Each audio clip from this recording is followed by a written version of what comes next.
Bom dia, meus irmãos. Graça e paz do nosso Rei Jesus Cristo, aquele Rei soberano, o qual acabamos de louvar, de adorar, e a quem agora ouviremos falar por meio da sua bendita e soberana palavra. Meus irmãos, nós não podemos iniciar essa exposição sem trazer uma palavra de gratidão a cada um de vocês, particularmente, por estarmos aqui hoje, no nosso primeiro dia em nosso novo espaço. Então, cada um de vocês tem uma participação muito especial para esse momento, para tudo que está acontecendo aqui, para nós estarmos aqui, para esse espaço estar disponível para nos receber. Então, lembrem sempre, esse espaço não é a nossa igreja. Esse espaço recebe a nossa igreja. Não é? A nossa igreja não está presa a um local. Estávamos reunidos na Cliarte, mais uma vez uma palavra de gratidão ao senhor Ezequiel, dona Cilei, Marcelo, Magali, toda a família que nos deram todo o suporte durante esse primeiro ano. Vamos antecipar aqui o nosso aniversário, já é semana que vem, mas vamos trazer um pouquinho para cá, né? Então nós queremos agradecer todos os irmãos que doaram a vida, não é? Não um item, mas doaram a vida em santo serviço, e aqueles que colocaram a mão na massa, aqueles que ajudaram distantes, de longe, doando, dando sugestões, pensando. Dona Zelinda, muito obrigado também, à distância, nos servindo, nos abençoando. Então nós queremos estender essa palavra de gratidão a cada um de vocês, particularmente, que, portanto, nós agradecemos a nossa igreja, a Igreja Batista Herança Reformada do Tatuapé, por estar dependente da graça de Deus, debaixo de sua palavra. E, portanto, é algo natural que Deus o faça, que Deus o abençoe a nossa igreja. E Deus tem provado a nós, nesse tempo de um ano de plantação, que a boa mão graciosa e amorosa dele está conosco. Então é a razão para nós estarmos mais gratos ainda ao nosso Deus, não é? E que, portanto, quero pedir a você que nessa hora abra a sua Bíblia em Judas. Judas foi transportado agora para o culto da manhã. Carta de Judas, é o penúltimo livro das Escrituras. Vá até Apocalipse, volte um livro e você achará a carta de Judas.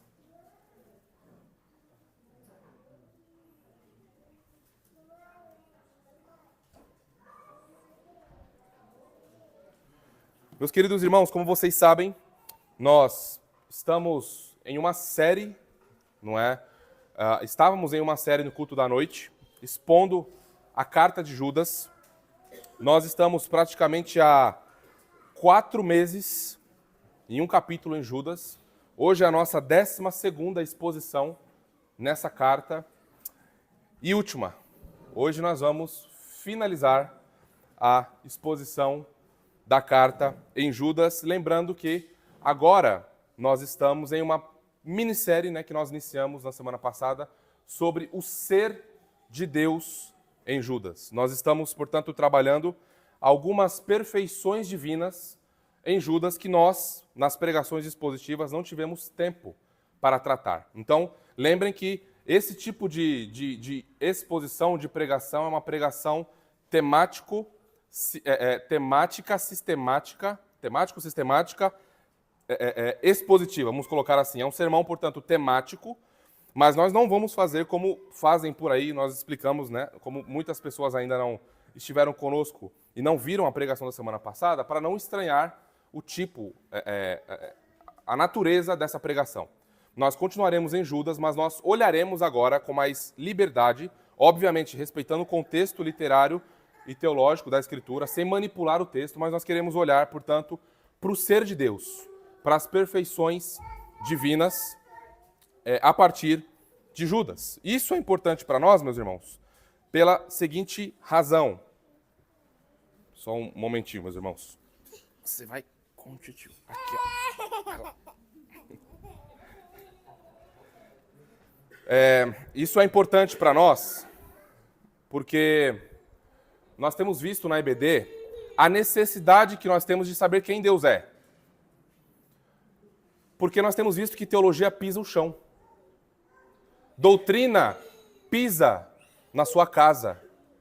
Doutrina governa o seu coração. A partir de quem Deus é para você, você viverá.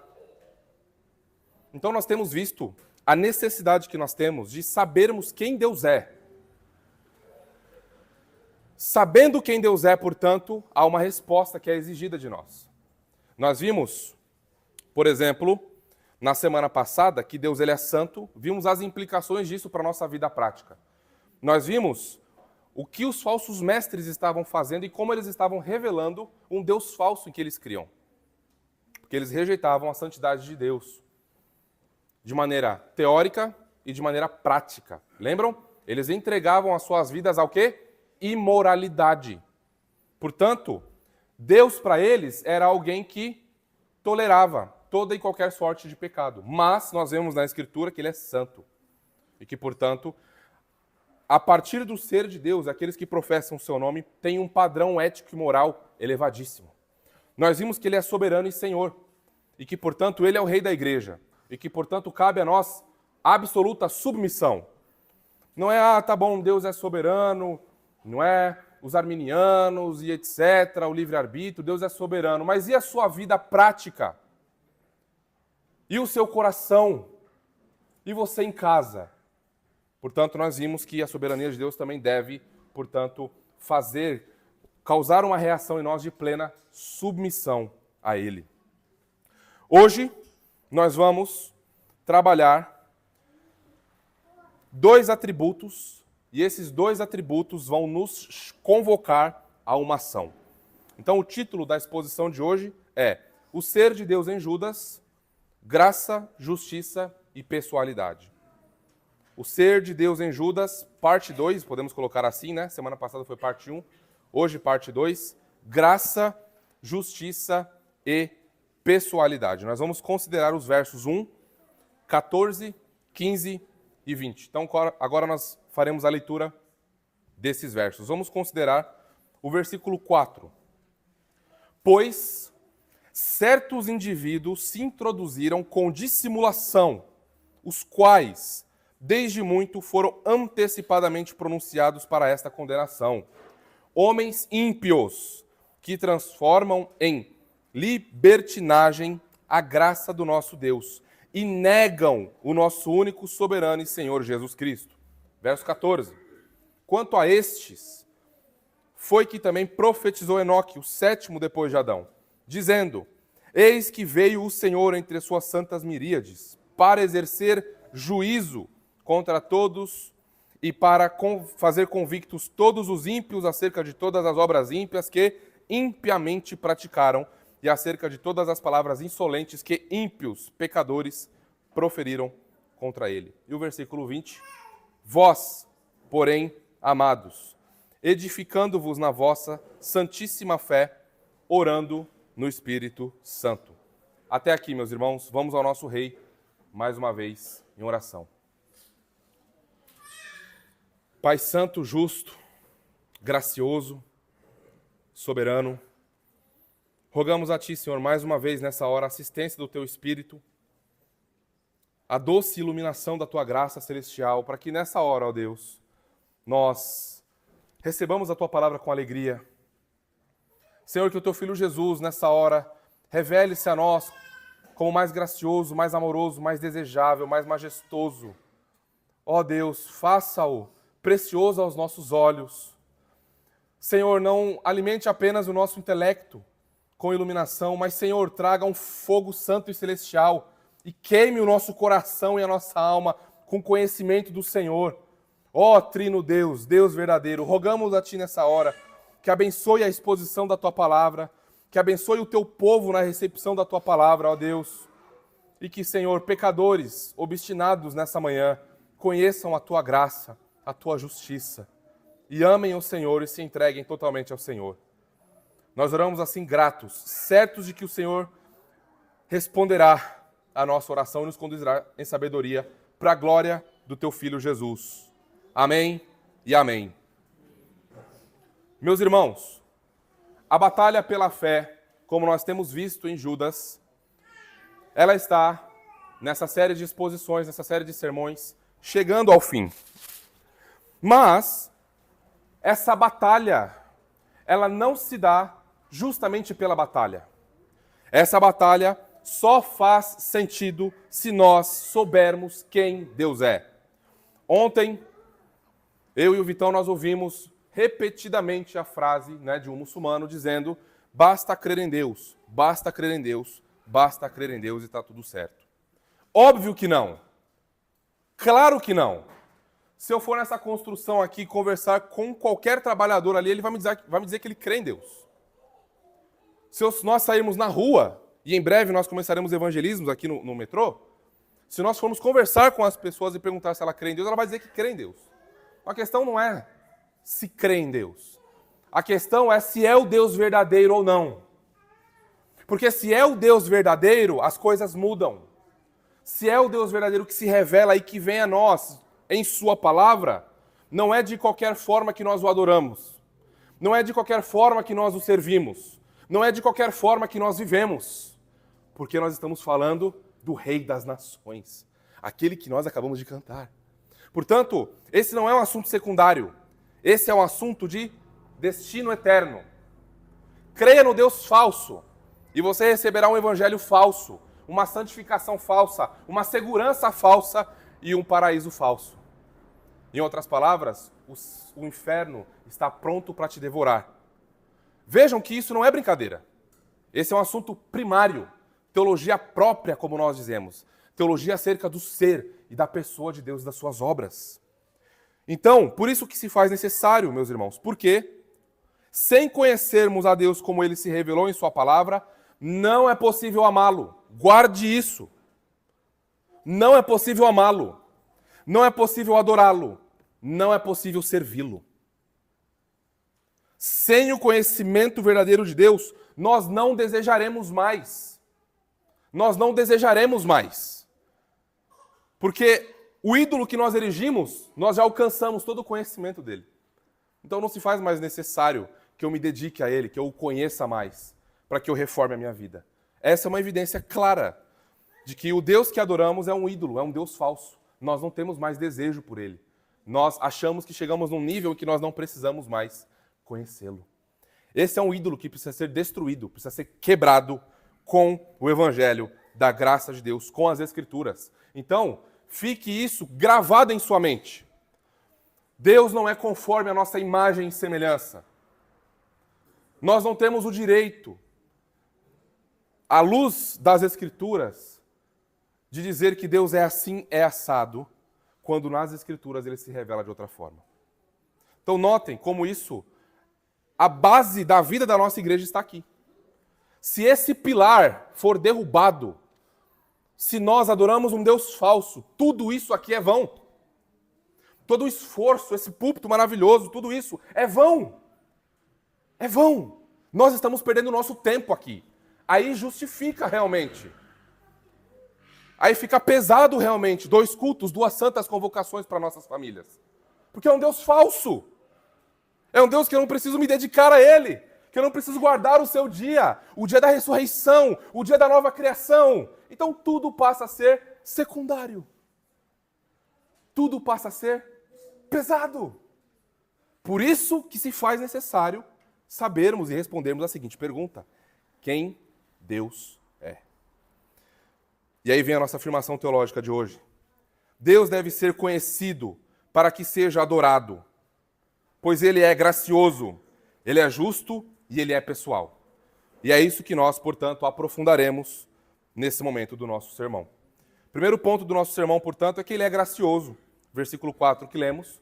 O segundo ponto é que Ele é justo, versos 14 e 15. E terceiro ponto é que Ele é pessoal. A palavrinha que eu separei para as nossas crianças é a palavrinha graça, tá bem? Primeiro ponto do nosso sermão aqui, palavrinha graça.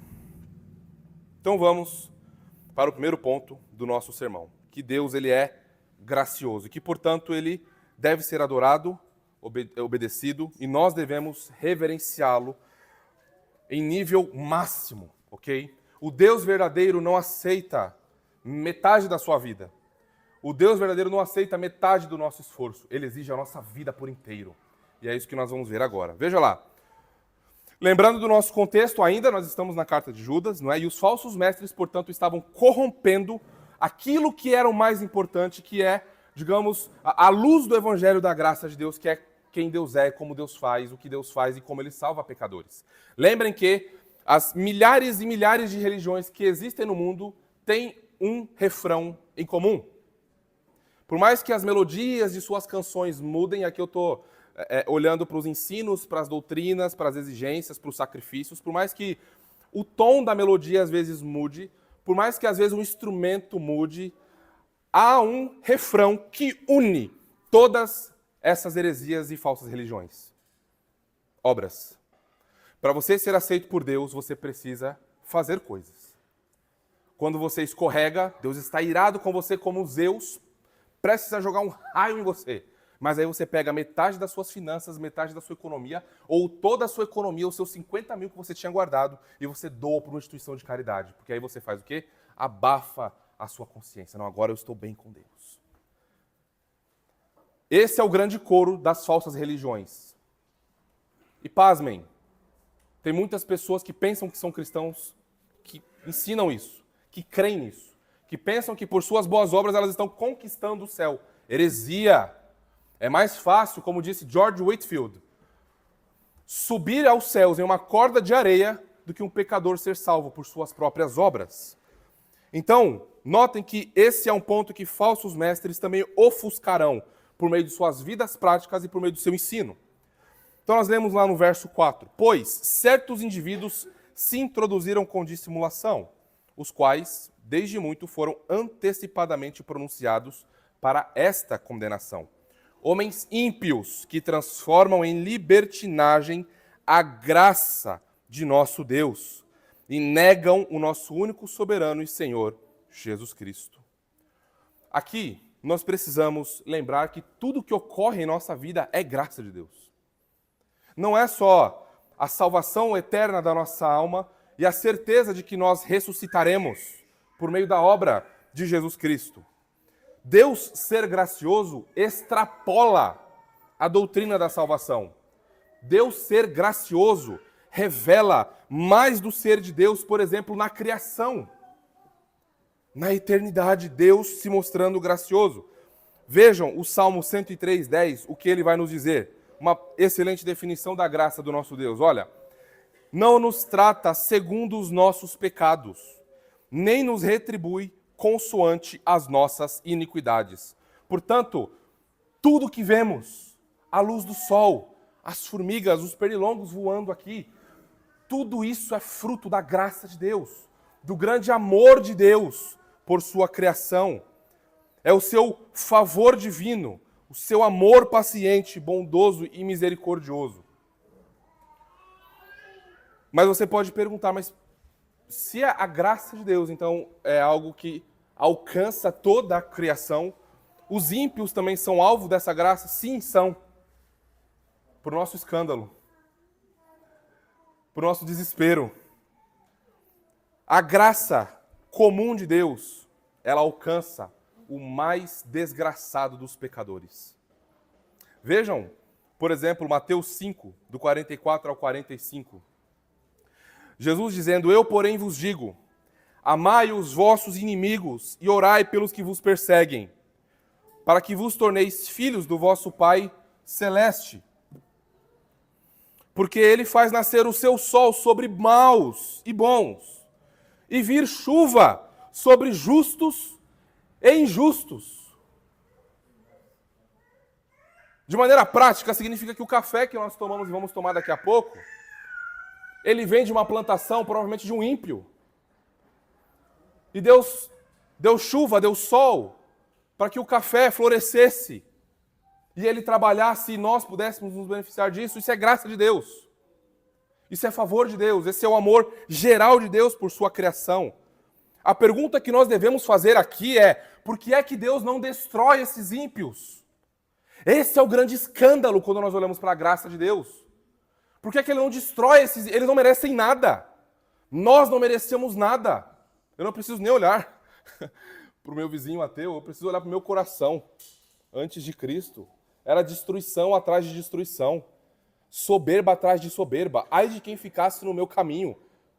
Eu passava por cima. E ai de quem me contradissesse. Dissesse contra a minha palavra. Eu era assim, odiava a Deus, odiava o Evangelho. Eu era o meu Deus. E ai de você, se passasse pelo meu caminho. Então essa é a pergunta. Por que é que Deus não nos destruiu no ventre das nossas mães, já carregando a culpa do pecado do nosso cabeça federal Adão? Já nascemos culpados. Já nascemos debaixo da condenação. Por que é que o Senhor não faz isso? Por causa de sua graça. É por causa da sua graça. Por que que você está respirando agora? Por que que o seu coração está batendo agora? Por que que há sangue fluindo pelas suas veias agora? Por que que você tem vida? Por causa da graça de Deus. Nós estamos olhando isso de maneira geral. Muitas coisas nós poderíamos considerar aqui. Mas isso é suficiente para nós cairmos em adoração. A grande bondade e graça de Deus, o seu grande favor imerecido por uma criação que não merece. Essa criação caída em pecado, morta em pecado, homens ímpios não merecem viver, merecem condenação, merecem justiça. Daqui a pouquinho nós veremos o que isso significa. Mas Deus, por sua bondade, e daqui vem, não é? Nós temos aqui as perfeições divinas, elas todas como numa dança. Ora nós olhamos e vemos uma, ora nós olhamos e vemos outra, e é a essência divina dançando diante de nós. A única essência divina, o único ser divino, Pai, Filho e Espírito, demonstrando a sua graça, explodindo diante de nós. Ora, isso já é razão suficiente para dizermos, Senhor, muito obrigado. Muito obrigado porque o Senhor não me fulminou quando eu era ímpio, desgraçado e pecador.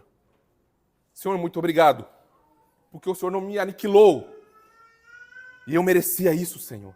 Muito obrigado pela tua graça. Obrigado pela tua graça sobre os ímpios, porque isso revela ainda mais o teu amor, a tua graça, a sua disposição bondosa. Oh Deus, nós te louvamos, Senhor, nós te louvamos. 1000 vezes glória ao teu nome, império e soberania ao teu nome, não a nós, mas ao Senhor somente glória e majestade. É por causa da graça do Senhor que vocês ouvem a minha voz agora. É por causa da sua graça que nós temos condições de abrir a Escritura. É por causa da sua graça que você tem filhos, que você tem família. É por causa da graça do Senhor, que tudo é por causa da graça do Senhor. Não há outra explicação para as coisas. É graça do Senhor. Agora, consideremos a graça do Senhor para com o seu povo. Para com o povo da aliança da graça. A sua graça especial, a sua graça irresistível. Efésios 2, 8 a 10, nós lemos assim: porque pela graça sois salvos mediante a fé, e isto não vem de vós, é dom de Deus. Não vem de obras, para que ninguém se glorie, pois somos feitura dele, criados em Cristo Jesus para boas obras, as quais Deus de antemão preparou para que andássemos nelas. Agora nós estamos olhando para a doutrina da salvação. Agora nós estamos vendo o Senhor revelando o seu grande amor para com o seu povo. Não é mais o amor geral por toda a criação, e é por isso que ele não fulmina todas as coisas. Agora nós estamos olhando para aquele amor eletivo. Agora nós estamos olhando para aquele amor que conheceu você antes que houvesse mundo. Agora estamos falando de salvação.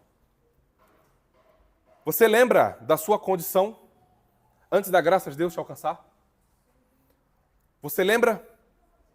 A Escritura descreve, ainda em Efésios 2, que você estava morto em seus pecados. É assim que a Escritura descreve alguém longe de Cristo. Alguém que ainda não confiou em Jesus Cristo como seu mediador entre Deus e os homens, como seu Salvador, como seu Redentor, como seu Deus, como Senhor de sua vida e alma. Esse alguém não é filho de Deus. Esse alguém não está debaixo do favor divino. Está debaixo de maldição. Alguém assim mostra o seu coração vivendo longe dos padrões divinos. É um abismo de desgraça. É um abismo que chama outro abismo. Algumas pessoas, por conta de sua condição social, não é? Não vem muita necessidade do evangelho e fala, não preciso disso. Está tudo bem com a minha vida. Mas ao olharmos as Escrituras, nós vemos a condição real dessas pessoas. Debaixo de maldição divina. Debaixo a um mar de condenação. E ela está afogada nesse mar, está morta nesse mar de condenação. Essa era a sua realidade antes de Jesus. Essa é a sua realidade se você não tem Jesus. Essa é a sua realidade se você se mantém ainda rebelde contra o Senhor. Cerra os punhos e levanta e diz, eu não quero o Senhor, eu não quero suas leis, eu não quero o seu evangelho, eu não quero a sua graça, eu quero guerra, eu sou o meu Deus, eu não preciso do Senhor. Essa é a sua condição. Não está tudo bem com a sua alma. A justiça de Deus está prestes a cair sobre você. Mas o que foi que o Senhor fez conosco nessa condição? Ele exigiu, vá lá, dê o seu dízimo e tudo ficará bem. Suba alguns lances de escada de joelhos e eu te perdoarei. Vá lá, compre o objeto ungido que veio de Jerusalém, a areia de Jerusalém. Batize-se lá no Rio Jordão. Faça isso, faça aquilo. Foi assim que ele fez? Foi assim que ele nos tratou? Não, meus irmãos, 1000 vezes não. Ele nos tratou com graça. Ele nos tratou com o seu favor imerecido. Ele nos deu a fé. Ele nos deu arrependimento. Ele veio a nós. Ele veio de tal forma que ele destruiu, ele acabou com todos aqueles muros que nós levantamos e falamos, não queremos o Senhor, não entre aqui, não venha. Mas ele veio em graça. Ele foi se aproximando do nosso coração com uma doçura sem igual, com uma beleza inigualável, com uma majestade que esse sol não consegue conter. Ele veio se aproximando, não veio de maneira violenta, destruidora, acabando com tudo, não. Ele simplesmente foi revelando quem ele é. E de repente a dureza do nosso coração foi derretendo. E foi caindo. E as escamas dos olhos foram sendo queimadas e caíram. E nós vimos o Redentor. E nós vimos o Senhor em seu trono exaltado de glória e de amor e de misericórdia. E nós olhamos para Ele. Para onde irei? Só o Senhor tem as palavras de vida eterna. Para onde irei? Eu me entrego completamente sem reservas ao Senhor. O Senhor é o meu Deus. Obrigado por me salvar. Obrigado pela sua graça santificadora, predestinadora, pela eleição incondicional. Obrigado, Senhor. Obrigado, Senhor. Esse é o Deus gracioso das Escrituras, meus irmãos. Não dá para ouvirmos isso e ficarmos apáticos. Não dá para ouvirmos isso e não causar nenhuma reação na nossa alma. É impossível nós ouvirmos isso e permanecermos frios. Não dá. Simplesmente não dá. Não dá para vermos Deus revelado assim tão gracioso para conosco e seguirmos uma vida... Não dá. Simplesmente não dá. Nós olhamos para isso e respondemos. Nós olhamos para isso e respondemos. Como é que nós vamos rejeitar tamanha graça, virar as costas para isso? De maneira nenhuma. É por isso que a vida do crente, ela é uma vida repleta de boas obras. E boas obras, meus irmãos, não é só quando a gente vai e paga um lanche, né? Para alguém necessitado. Boas obras, como vocês viram agora mais cedo, não é quando o nosso Ministério de Ação Social, que é a nossa igreja representando e servindo vocês, tá? Então deixe-nos saber. Se vocês estiverem padecendo alguma necessidade aqui e acolá, isso não é vergonha nenhuma, isso é oportunidade de Deus nos usar para abençoarmos uns aos outros. Os irmãos não ofertam, não oferecem, não glorificam a Deus com as suas finanças também, para servirmos uns aos outros. Não é só para fazer um púlpito bonito, um tablado legal, não, é para servirmos uns aos outros. Assim nós amamos uns aos outros em resposta à graça que nós recebemos, que o Senhor nos serviu com a sua vida. E nós, portanto, devemos dar a nossa vida em serviço aos irmãos.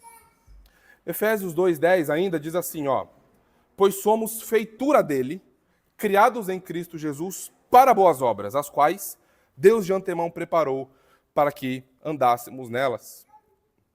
Então, o nosso relacionamento interpessoal de igreja não deve ser assim. Vitor me ofendeu. Aí eu perdoo, mas não olho mais na cara dele. Nunca, meus irmãos. Na igreja de Jesus Cristo não é assim. Vitor me ofendeu. Vamos sentar, vamos conversar, vamos orar. Me perdoe pelo meu pecado, eu te perdoo pelo seu. E vamos juntos, meus irmãos.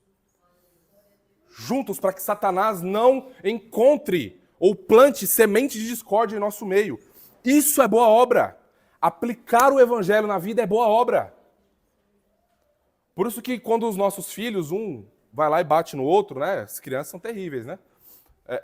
Nós sentamos com elas. Chamamos os pais. Falamos, filho, você pecou contra Deus.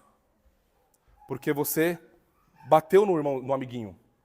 Você deve amar o seu amiguinho como seu próximo. E nós pregamos o evangelho a eles. Chamamos os pais, oramos juntos, estamos instruindo as nossas crianças. Isso é boa obra. Toda boa obra é a aplicação do evangelho que flui do poder do Espírito nas nossas almas. Então nós precisamos ampliar um pouquinho mais. E note o que o texto diz. Deus preparou de antemão para que andássemos nelas. Conduzir a nossa família de maneira sábia e piedosa é uma boa obra. Submeter o nosso coração ao que Deus ensina e revela de si mesmo é uma boa obra. Percebem como o leque se abriu? Agora ficou mais difícil, né? O leque se abriu. E mais, sem murmuração, sem reclamação. Alguém que poderia abrir a boca para reclamar e falar alguma coisa, não fez.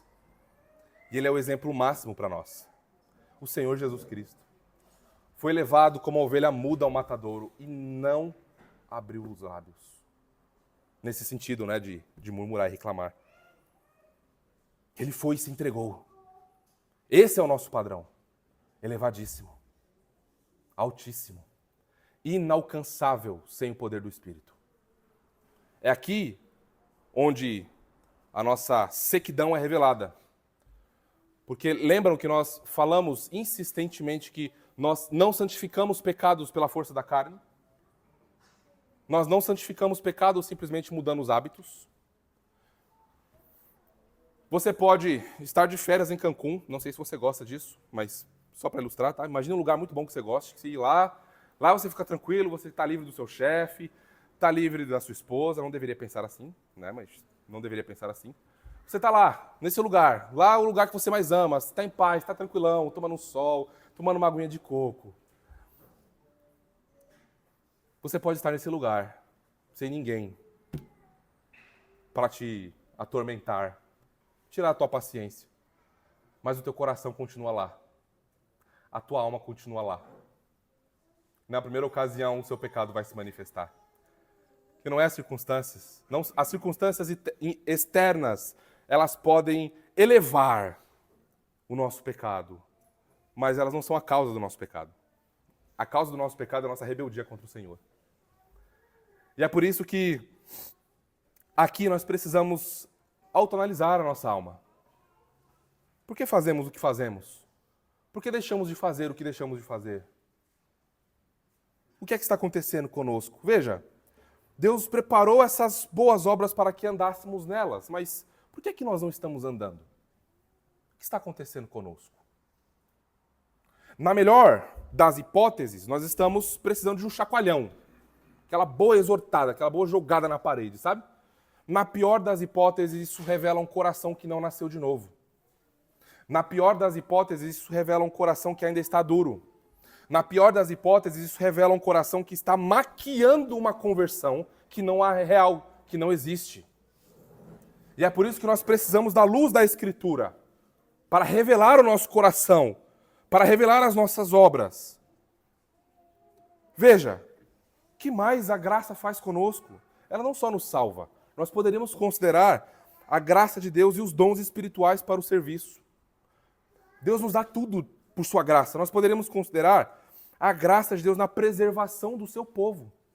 Nós poderíamos considerar a graça de Deus na comunhão que nós temos uns com os outros, na esperança e consolo que ela nos traz, como nós falamos, na eleição incondicional, na predestinação, na expiação eficaz e etc. Notem como tudo é sobre a graça. Nós poderíamos aqui entrar em cada um desses pontos e ver a graça de Deus ali. E aí, meus irmãos, a condição aqui para nós, a convocação para nós aqui é: submetam-se. Sejam gratos a Deus. Eu sei que você deve estar perguntando, o que eu tenho que fazer então? Seja grato a Deus por sua graça. Quando você pensar em levantar a sua justiça própria, eu isso, olha a minha condição, olha aquilo outro, lembre-se disso. Lembre-se disso. Você merecia coisa muito pior por causa do seu pecado. Por causa dos anos que você andou em rebelião contra Deus. Adão e Eva pecaram quantas vezes? 3, né? Quantas? Uma vez. E olha a desgraça que aconteceu. E quantos anos nós pecamos até o Senhor nos chamar? Veja a paciência dele para com você. A paciência dele para comigo. Então, não há outra maneira de responder, meus irmãos. Um coração que foi derretido pela graça de Deus. Alguém que nasceu de novo, à luz disso, reformará a sua vida. E desejará responder a Deus em graça. Senhor, eu preciso ser grato a Ti. Eu sou tão grato ao meu vizinho por conta daquilo outro, e que não sei o quê. Queime temor dos homens, arranque temor dos homens da sua vida. O seu patrão não vai morrer por você. A sua conta bancária não tem poder para redimir a sua alma. O seu vizinho, os seus amigos não vão se entregar por você. Pise no calo dele 3 vezes e você verá. Bloqueia no WhatsApp, tira da rede social. Mas Deus não faz isso, meus irmãos. Queime agora diante do Senhor temor de homens. Queime isso. Não tema a criatura. Não tema Satanás. Não tema o inferno. Não tema ninguém. Mas eu vou falar da graça de Deus no meu trabalho. O que vão pensar? Que se exploda o que eles vão pensar. Jesus é o rei das nossas almas. Ele nos deu graça, nos deu o céu, nos deu todas as coisas. Que se exploda. Se vão me achar radical, religioso, não interessa. Porque o meu Senhor me deu graça, me tirou das trevas. E não me importa o que vai acontecer. Ele é o Deus da minha alma, quem me salvou e me comprou. Eu sou dele e ele é meu. Então, respondamos em graça ao nosso Deus. Segundo ponto. Deus deve ser conhecido para ser adorado, pois ele é gracioso. É impossível nós vermos isso e permanecermos da mesma forma. Ele precisa ser adorado, obedecido, reverenciado. Agora nós vamos ver outra razão. Porque ele é justo. Nós vimos na semana passada que a justiça e a santidade são 2 companheiras muito próximas, né? Que por Deus ser santo, ele, portanto, a sua justiça caminha lado a lado com a sua santidade, que é apenas ilustração, tá? Não estou dividindo aqui os atributos de Deus, vocês já sabem disso, estou apenas ilustrando. Por Deus ser santo, ele odeia todo o mal, todo o pecado, ele é puro de olhos. E por ele ser santo, uma reação é causada nele. Ele abomina todo o pecado. O grande problema nosso é que Deus é amor. E o amor de Deus é a sua santidade. E a santidade de Deus é a sua justiça. Então nós não conseguimos correr do Senhor. Agora nós precisamos lidar com isso. Vamos lá para Judas de novo. Versículo 15. Falando ali, né, da profecia de Enoque. Na segunda vinda o Senhor Jesus virá para exercer juízo contra todos e para fazer convictos todos os ímpios acerca de todas as obras ímpias que impiamente praticaram e acerca de todas as palavras insolentes que ímpios pecadores proferiram contra ele.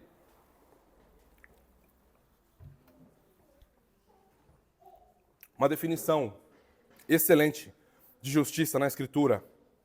O Salmo 62, 11 e 12 diz assim: Uma vez falou Deus, 2 vezes ouvi isto, que o poder pertence a Deus.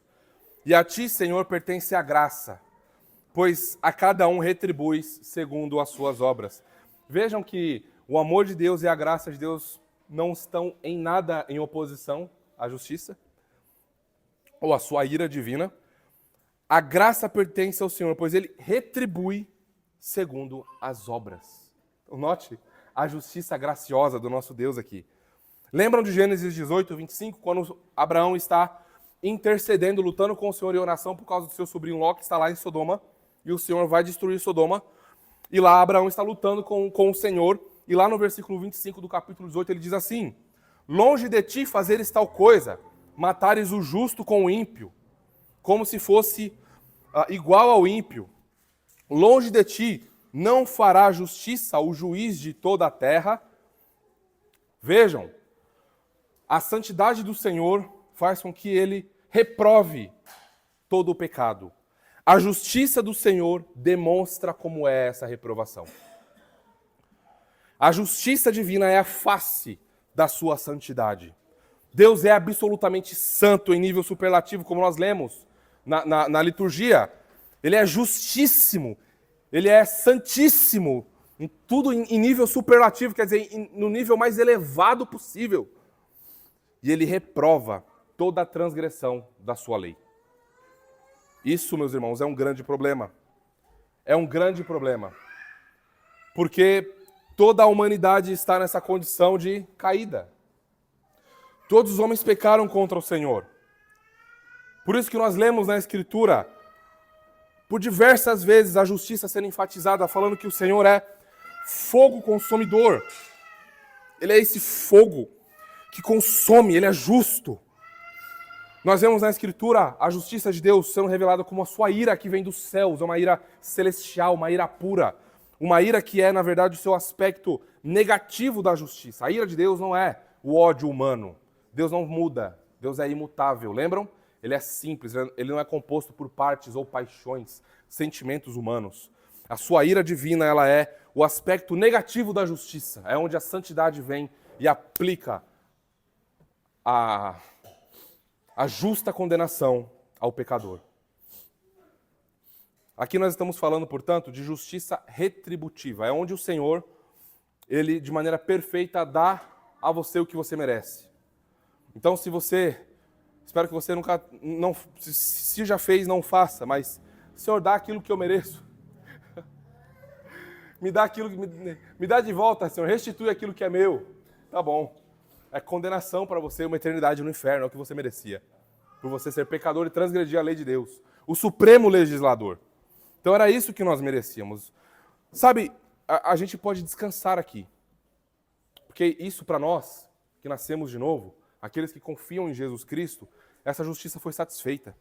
E nós podemos descansar, sabe por quê? Porque toda injustiça que nós vemos, toda manipulação que nós encontramos, esse joguinho político aqui a colar, não só estou falando de Brasília, tá? Estou falando da vida, do trabalho, das injustiças que acontecem em todo lugar.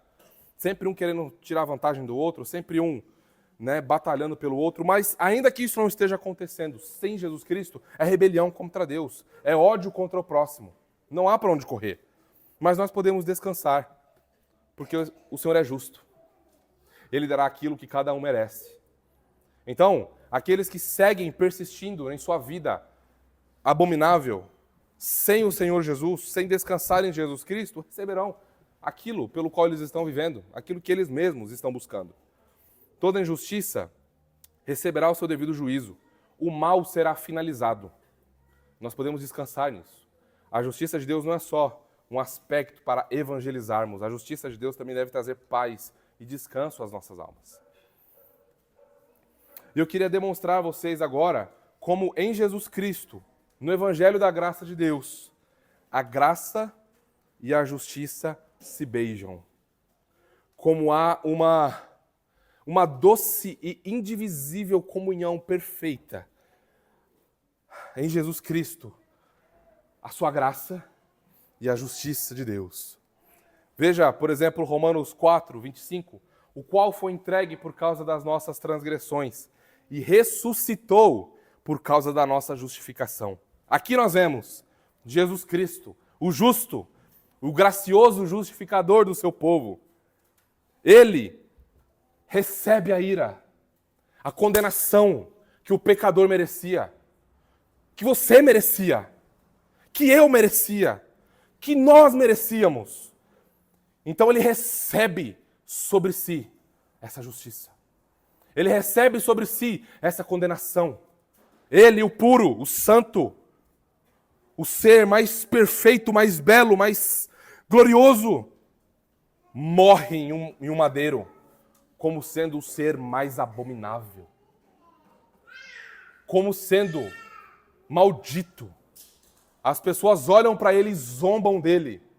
As pessoas olham para ele e cospem nele. Zombam dele. Ah, o Senhor não profetizou, não salvou não sei quem, não curou não sei. Faça alguma coisa, desça aí da cruz.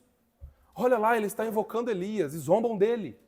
Olha lá, vamos aqui repartir as suas túnicas, né? Olha lá o rei de Jerusalém. Tome uma coroa de espinhos. Coroa de espinhos que você merecia.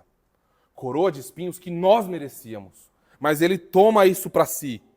Ele encarna, ele assume para si a humanidade para sempre. A divindade para sempre unida à humanidade. Para justificar pecadores. Para trazer pecadores para si. Então ele recebe sobre si a ira do Pai. Ele salva a mim e a você da ira do Pai, da condenação do Pai.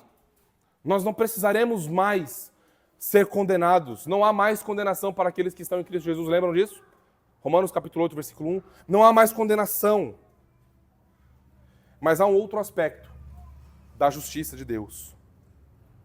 Que ele é o aplicador dessa condenação. Ele é o aplicador. O que isso significa? Significa que, na ocasião da segunda vinda, não haverá graça a pecadores impenitentes.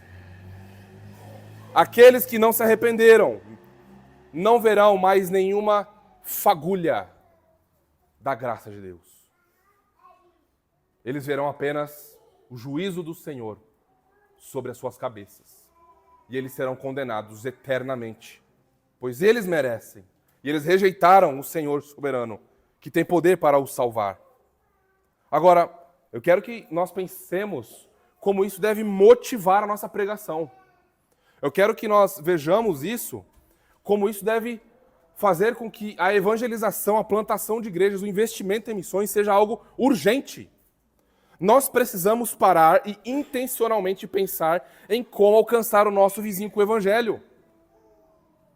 Isso deve nos motivar agora. Agora que vimos que não somos mais alvos da condenação do nosso Deus, agora nós somos motivados a proclamar o evangelho. Mas não só isso. Nós somos motivados a sermos mais santos. Agora, à luz disso, eu não vou receber mais justiça nenhuma, mais nenhuma condenação. O Senhor me ama, o Senhor me amou na eternidade, Ele me justificou, Ele me salvou, Ele me deu graça, Ele me deu a sua igreja, Ele me deu o seu pacto, Ele me deu sua palavra, Ele me deu todas as coisas. Então agora, qual que é a grande motivação? Eu respondo em graça. Eu quero ser obediente ao meu Deus. O que é que está escrito na sua palavra? Como é que eu educo os meus filhos? Eu quero. Como é que eu pastoreio a minha esposa? Como é que eu conduzo o meu lar? Eu quero porque eu nasci de novo. Eu quero me conformar ao Senhor. Eu não estou mais em guerra com Ele. Eu não preciso mais virar as costas para Ele. Não! Agora eu quero Cristo, eu quero Sua palavra, eu quero o Evangelho. Eu quero me submeter a esse Deus soberano e amoroso que me salvou. Não há mais rebelião no meu coração. Desconfie. Desconfie da sua salvação, se você não tem um coração grato ao Senhor e se você não quer se conformar ao Senhor. Desconfie. Desconfie se você não tem nenhuma inclinação a aplicar o Evangelho em sua casa, em sua alma, em seu coração. Porque essa é uma grande evidência de que você está em trevas. Essa é uma grande evidência de que a justiça do Senhor a qualquer momento vai ser aplicada na sua cabeça. E você deve, portanto, se submeter. Agora, hoje é dia de arrependimento. Hoje é o dia de você cantar, eu faço parte da nova criação por causa de Jesus, por causa da obra de Jesus. Não se engane mais.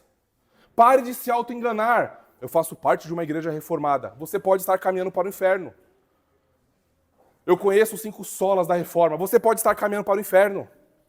Eu conheço as doutrinas da graça. Eu sou um apologista contra os arminianos na rede social. Você pode estar indo para o inferno. Isso não é brincadeira. É o seu destino eterno em jogo aqui.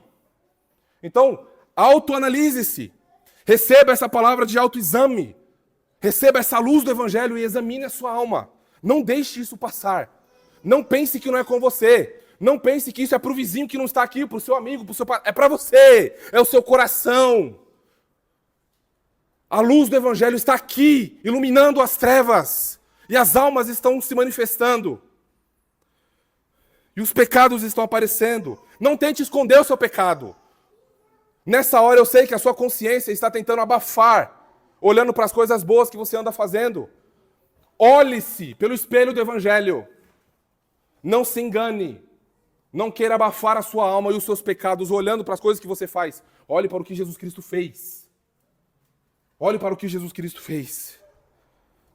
E aí então há descanso para as nossas almas. E por fim, o último ponto. O nosso Deus é um Deus relacional. No versículo 20 nós oramos assim. Lemos assim. Vós, porém, amados, edificando-vos na vossa santíssima fé, orando no Espírito Santo. Ora, meus irmãos, orar no Espírito Santo na Escritura não tem nada a ver com a gente entrar num movimento de êxtase aqui e começar a fazer coisas, tá? Não tem nada a ver com isso, movimentar o corpo, falar coisas que ninguém... Não tem nada a ver com isso. Orar no Espírito significa que nós estamos orando de acordo com o Evangelho da graça de Deus. Orar no Espírito significa que nós estamos debaixo da autoridade do Espírito, que nos faz lembrar todas as coisas que o Senhor ensinou. Então nós estamos orando de acordo com o Evangelho da graça de Deus. E mais, orar no Espírito não é enfatizar a pessoa do Espírito. O ministério do Espírito é nos conduzir a Jesus Cristo, lembram? Orar no Espírito significa enfatizar a pessoa do Redentor. Orar no Espírito significa que eu não confio em mim mesmo.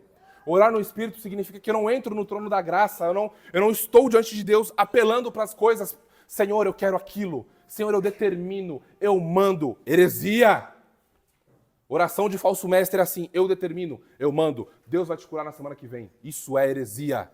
Oração de falso mestre que não conhece a Deus. Corra disso. Fuja disso.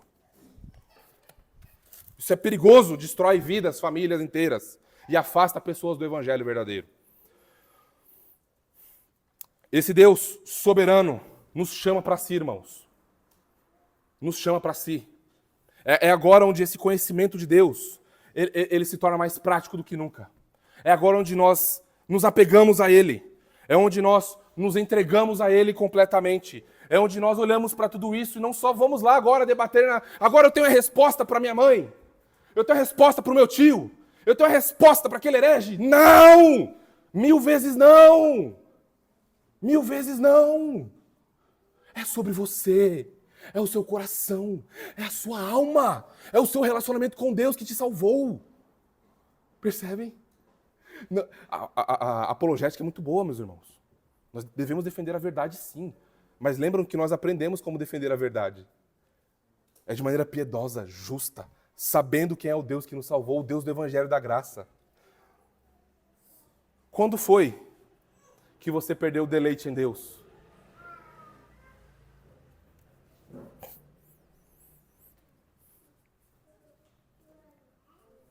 Quando foi que a majestade da glória de Jesus Cristo no Evangelho deixou de cativar a tua alma? Quando foi que você deixou de ficar maravilhado com o que Ele fez com você, com o que Ele tem feito no mundo, como Ele tem usado a igreja? Quando foi? Quando foi que você deixou de ver os seus pecados com severidade? Quando foi que você deixou de olhar para a santidade de Deus e se conformar a Ele e desejá-lo? Quando foi que Ele deixou de ser o bem mais precioso da sua alma?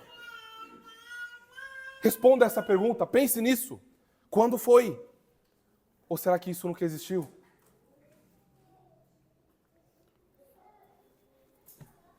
Meus irmãos, a convocação para nós aqui é Igreja Batista Herança Reformada, do Tatuapé. Lembrem disso. Um novo e vivo caminho foi aberto. Não é um caminho pela lei. Não é um caminho pelas obras. Não é um caminho pela justiça própria. Não. Esse caminho é o caminho da condenação e da destruição. Não vá por esse caminho. Um novo e vivo caminho foi aberto. Não para você atravessar a rua, mas para você entrar no Santo do Santo Celestial, de frente ao trono da graça do Deus eterno, de frente ao Redentor, e lá, portanto, você ser aceito. E o Senhor se importar com você e ouvir a sua oração. Meus irmãos, o chamado para nós é voltemos ao Evangelho, lembremos do nosso Redentor, Paremos de caminhar agora por esses caminhos tortuosos da carne, da nossa justiça própria, da nossa sabedoria humana caída, sem graça. Entremos, portanto, por esse novo e vivo caminho que foi aberto pela graça do nosso Senhor Jesus Cristo. E agora Ele nos convoca. Ele diz, você é meu, você é minha, você me pertence, eu te quero, porque eu entreguei a minha vida por você. Portanto, vinde a mim, vós que estáis cansados e sobrecarregados, e eu vos aliviarei. Esse é o chamado para os eleitos, esse é o chamado para o povo da aliança, esse é o chamado para a nossa igreja. Amém. Vamos às nossas considerações finais, meus irmãos. Nós vimos, portanto, o quanto o conhecimento de Deus tem impacto na nossa vida. Um impacto real. Eu espero que você tenha percebido como a graça de Deus deve constranger você e a mim e a nossa igreja a sermos mais diligentes, a louvarmos mais ao nosso Deus, a sermos mais obedientes. Não visando ganhar alguma coisa, mas porque nós já ganhamos tudo. Eu espero que você tenha visto como a justiça de Deus é severa. É uma justiça santa, amorosa, graciosa, soberana, justa, justíssima. E como isso é algo que impacta as nossas vidas, impacta como vivemos e como pregamos o Evangelho. Também nós vimos que Deus é pessoal. Nós podemos ir a Ele, em Jesus Cristo, sem medo, sem condenação. Podemos ir a Ele e Ele nos receberá em Jesus Cristo. Ele prometeu isso. Se alguém vier a mim, eu de maneira nenhuma o lançarei fora. Portanto, Ele é digno, meus irmãos, de todo o nosso amor, toda a nossa adoração e reverência. Irmãos, adoremos ao nosso trino e único Deus, pois não há ninguém como Ele. Amém? Vamos orar. Te louvamos, Santo Deus. O Senhor é perfeito em graça e justiça. Obrigado pela obra realizada em nosso favor, em nos salvar em graça, justiça, e por abrir esse novo e vivo caminho de comunhão com o Senhor. Ó Pai, receba, mediante Teu Filho Jesus, e guiados pelo poder do Teu Espírito, império, soberania, domínio, honra, poder, majestade e glória. Ó Senhor, não permita que tudo isso que vimos pare no nosso cérebro, ó Deus. Mas nós rogamos a Ti que o Senhor, ó Espírito, pela Tua graça, faça isso ser uma realidade para os nossos corações. E mova, Senhor, os nossos corações à submissão, ao serviço, à luz disso que vimos, desse conhecimento que recebemos da Tua palavra. Nós oramos assim gratos, no Teu Filho Jesus. Amém e amém.